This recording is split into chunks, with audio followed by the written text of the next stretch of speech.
When it comes to restructuring property portfolios, many people's plans evolve based on their needs and financial capabilities.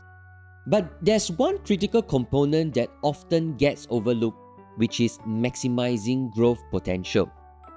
And personally to me, restructuring of one's property portfolio is not about just meeting immediate needs, but it is about striking the right balance between meeting needs and maximizing growth. Today, I will take you through a real-life case study where I help a couple align their intentions and finances, aiming to achieve that balance.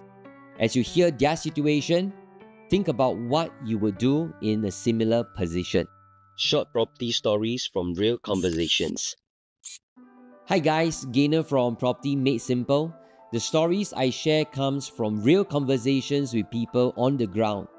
Every day, I talk to homeowners to understand their wins and struggles.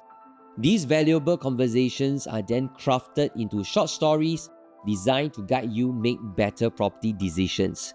To date, I've shared over 600 stories, and if you haven't checked them out yet, the links are right below in the description. And if you find this video helpful, don't forget to hit the like and subscribe button. Now, back to the story. So here's the scenario.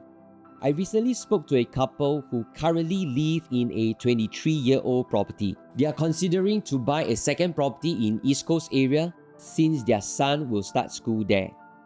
Their initial plan was to decouple their current property so that the wife could buy the second property under her name while they rent out their existing property. And here is their financial situation. Husband is 41 years old with a monthly income of $12,000. He have used a total of $236,000 of CPF plus accrued interest for his current home. And he has a balance of $137,000 in his CPF ordinary account. His wife is also of the same age with a monthly income of $10,000. She has used a total of $193,000 CPF plus accrued interest for the current home and has a balance of $95,000 in her CPF ordinary account. They have a total cash on hand of $200,000 and their current property is fully paid. That is valued approximately $1.38 million. So they asked me, based on our current financial situation, is decoupling and buying a second property a good plan? Now, whenever I propose any property plans, I will focus on a few key areas. Areas like, what is the current property market situation? Does the client's current property have further upside potential? Or with their financial status, what options can they consider today? Will their initial plan yield the best results? Or are there better alternatives? And after considering all these factors, here is what I propose to them. Now, instead of renting out their current property, I suggested they sell it. And one reason is that the current market is at the peak and it is an opportunity to cash out profits. Second, rental yield seems to be softening for the past 1 year. And if the market shifts downwards in the coming years, they would face both a drop in property value and lower rental income. So seizing the opportunity to sell while the market is high could be a good strategy. In addition, they would also free up around $1.7 million in cash and CPF after selling their property, which gives them more flexibility in their options. Now, with this capital, here is how we can maximize their potential growth while keeping their needs in mind.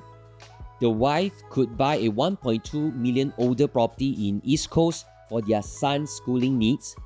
Meanwhile, the husband could use the remaining funds to buy a newer $2 million property with an extra $500,000 set aside as reserve funds. Now this way, they are not just holding onto an older property, they are swapping it for one with better upside potential while securing a more affordable option close to their son's school. In my view, this approach is way much better than just simply decoupling and holding two older properties, which may have limited growth potential in the long run. Now, let's compare their initial plan with my proposal to highlight the key difference. Now, in their original plan, they would have two older resale properties. If the market rises, both properties could gain value. However, if the market declines, holding two older resale properties could expose them to a more significant dip in value. On the other hand, with my proposed plan, they will hold one new launch property and one older property. The new launch property is more likely to retain or grow in value even in a downturn. And if there is a dip, the impact would primarily be only on the older property where they are staying. So what can we learn from this example? Making the right decision in restructuring your property portfolio is critical. The difference between a basic one and a well thought out plan can determine the potential outcome for years to come. If you find this case study meaningful, there are many more for you. Just remember to click on the link below. Gainer from Property Made Simple, where I share short property stories through conversations with real people. And if you like this video, do remember to help me to like and subscribe. I'll see you in the next video.